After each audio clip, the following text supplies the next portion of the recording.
Hola mis queridos amigos, nuevamente con ustedes, su doctor Maximiliano, un médico que trabaja en los Andes, la Amazonía, la costa de Ecuador y que hoy día les va a hablar acerca del problema nutricional. El presidente dice que cuando termine la presidencia, el presidente Guillermo Lasso por supuesto, va a dedicar el resto de su vida al problema nutricional del Ecuador. Y realmente el problema nutricional del Ecuador es el más viejo problema de salud que tiene este país y que lo ha enfrentado desde el momento en que se fundó Quito en 1535, 1534, el 6 de diciembre precisamente. ¿Qué sucedió? La llegada de los españoles cambió el sistema de ocupación del espacio físico y los indígenas que tenían un modo de ocupación del espacio físico que no se fundaba en la hacienda como fue el mecanismo de dominación en los Andes del Ecuador y en la costa, era diferente. Existía un sistema que se llamaba el sistema de ocupación vertical del suelo, de microclimas,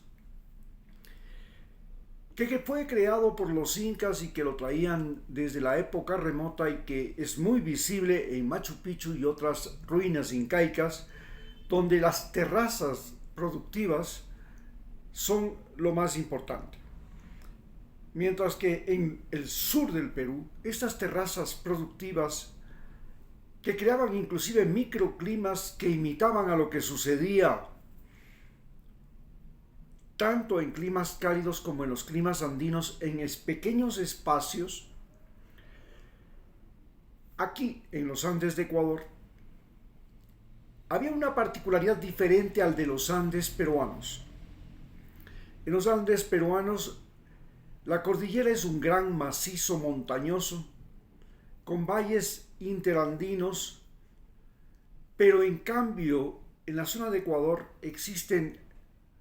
fundamentalmente dos grandes cordilleras y entre ellas hay lazos de pequeñas montañas que le dan la apariencia a los Andes de una escalera y en esos hoyos de la escalera que está horizontal sobre el suelo hay valles fértiles. Además de la cordillera oriental y de la cordillera occidental, nacen ríos que van hacia la costa en la cordillera occidental y también hacia los valles y ríos que van hacia la Amazonía y también hacia los valles. Otra característica muy fundamental de la geografía de la zona ecuatorial, de la zona de Ecuador, es que nosotros tenemos la extraordinaria influencia de la corriente de Humboldt y la corriente del Niño, al igual que la tiene Perú y Chile. Pero la corriente del Niño en Perú y Chile tiene otras manifestaciones diferentes a las que tiene en el Ecuador. En el Ecuador, la corriente del Niño produce inundaciones bruscas, pero sobre un terreno desértico que va desde el norte de Chile hasta la frontera con Ecuador en la provincia del Oro. En cambio, desde la frontera de Ecuador hacia el norte, hasta Colombia y hasta Centroamérica, es clima húmedo tropical. Y este clima húmedo tropical, cuando llega el fenómeno del Niño, se convierte en grandes desbordamientos de ríos que convierten y permiten el cultivo de productos como el arroz, pero al mismo tiempo destruyen plantaciones de otros productos. Sin embargo, deja un gran sedimento y este sedimento luego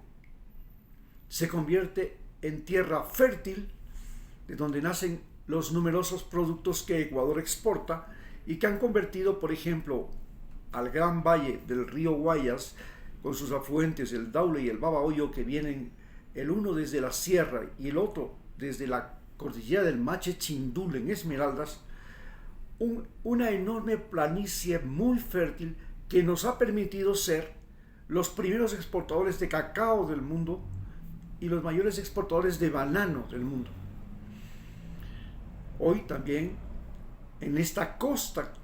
llena de manglares, se ha producido y se ha desarrollado la industria camaronera y, por supuesto, cuando llega la corriente de Humboldt, que en cambio tiene mayor influencia en Chile y Perú y una menor influencia en Ecuador, viene trayendo numerosos peces, ballenas, mantarrayas, y estas ballenas y mantarrayas que acompañan a la gran cantidad de peces que vienen con ella, en una corriente fría que se origina en el Ártico y luego desde aquí se dirige hasta California, una parte y otra hacia Australia, es donde se produce una gran producción de peces. Entonces tenemos claramente en Ecuador, además de esta particularidad geográfica, tenemos también en la Amazonía dos áreas geográficas diferentes. Una área geográfica, la que está al norte, es de grandes planicies que un día fueron grandes selvas tropicales, pero ahora está invadido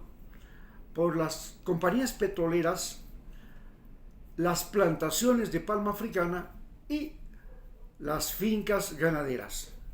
En cambio, en el sur todavía se conserva una zona montañosa denominada la Tercera Cordillera, y esta Tercera Cordillera crea entre la cordillera oriental y la Tercera Cordillera un gran valle donde se encuentran algunas poblaciones como Macas,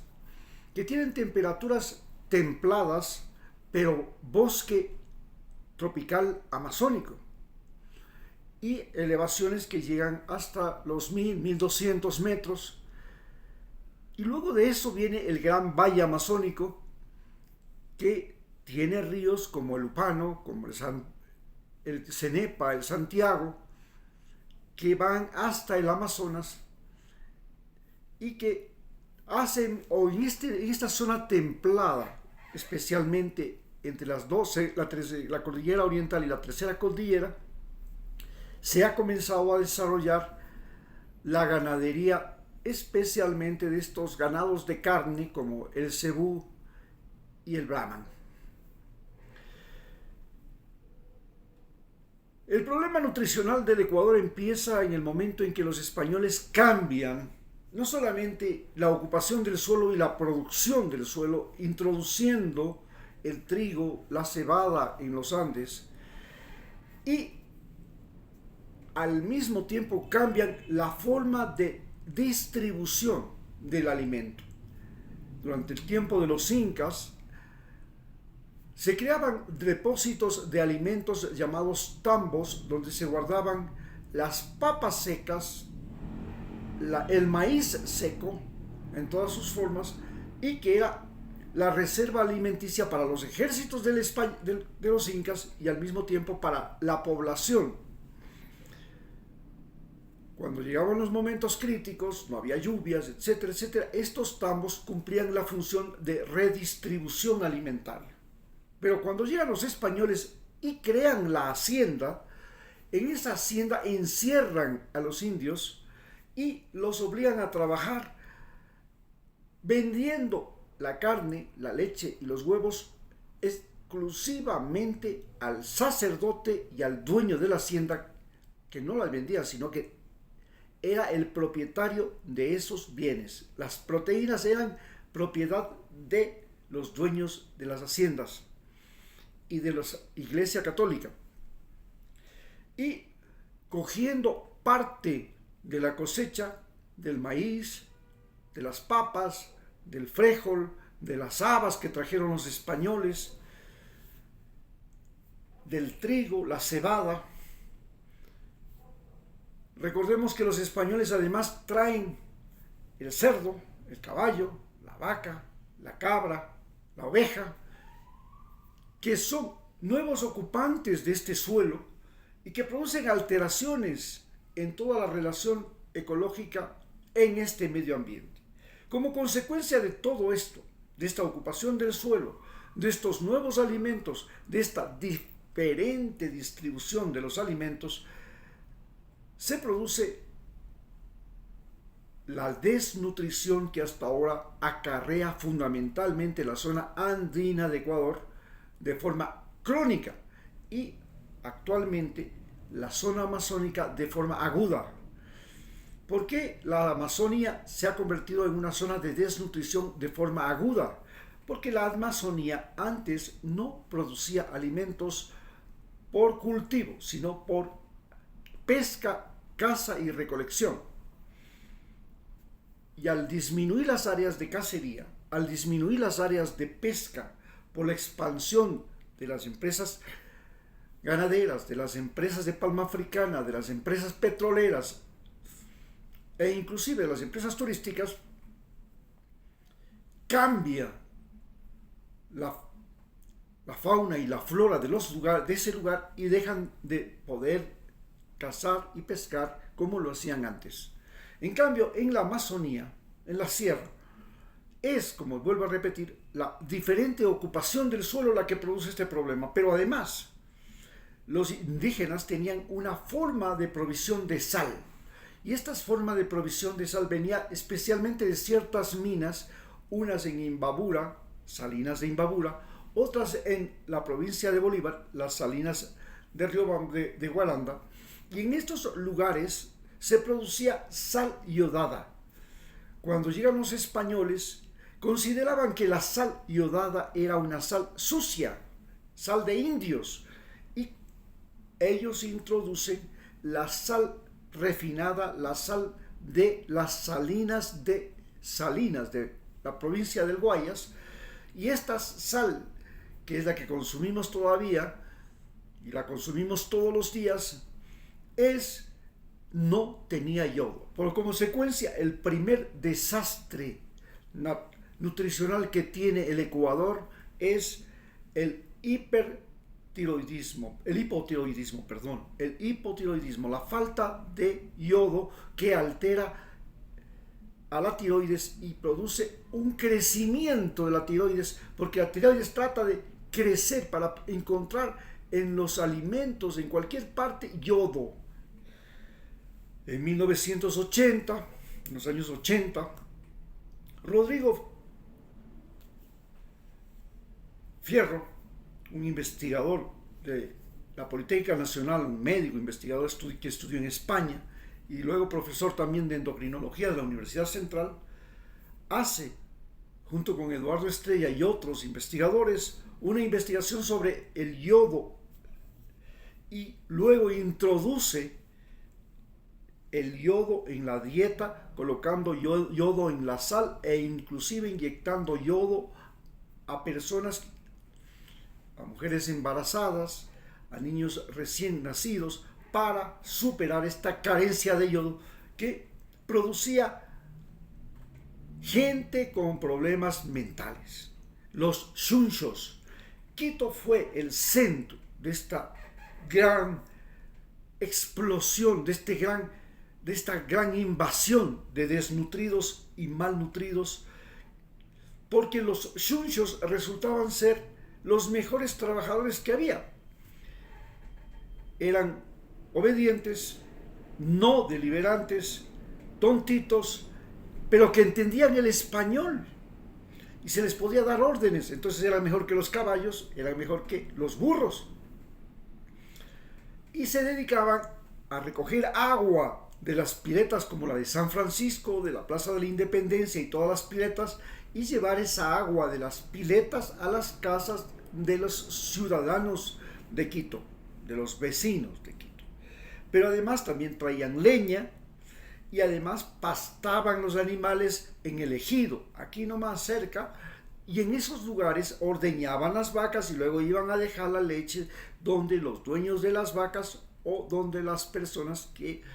eran los que comercializaban la leche en la ciudad de Quito. De esto nació barrios enteros de gente que tenía este problema. Uno de esos, Cono Coto, y se les llamaba porque tenían coto. Coto se llamaba este problema que tenían acá. Y luego,